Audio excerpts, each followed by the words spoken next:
I don't want to push you. I mean, under other circumstances, I wouldn't even ask. Under most circumstances, you don't even talk. So can we just pretend these are those circumstances? Okay, but we're on the run. And if something's wrong, I need to know what it is if I'm going to protect you. That's actually very sweet of you, but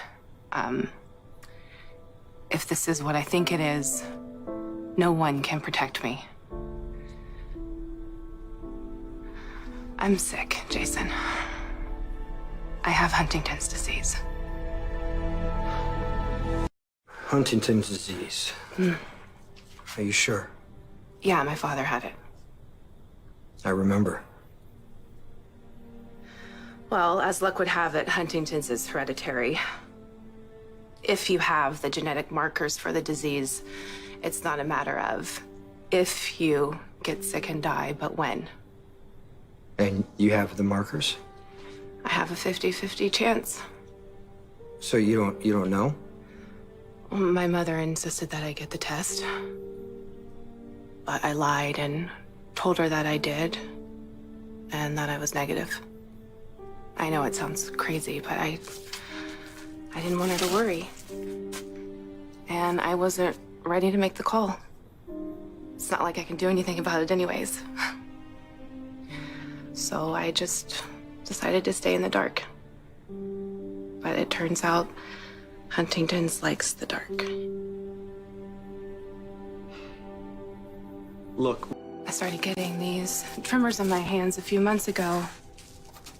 And they only happened every now and then. So I figured that maybe it was stress or, I don't know, not Huntington's. I knew there was a possibility, but I mean, it could be anything. Anyway, that was then, and this is now, and now the tremors come more often, and they're not as easy to stop, and sometimes I just have to wait for them to pass. But it could still be something else. I mean, you haven't tested for the markers, so you don't know for sure. Well, I was finally ready to know. I even had a test lined up, but then things, they got so crazy, and we went on the run, and it's fine. I can reschedule. And how fast does Huntington's progress? As fast as it wants, or as slow. There's no predicting. I could be symptom-free until I'm 40 or 50 or 80. Then this started. Involuntary movements are a big part of Huntington's. Of course, other symptoms are far more insidious. I mean, Faison is the poster boy for the Huntington's-related cognitive and psychiatric disorders. You're not going to become your father. You don't know that. Neither do I.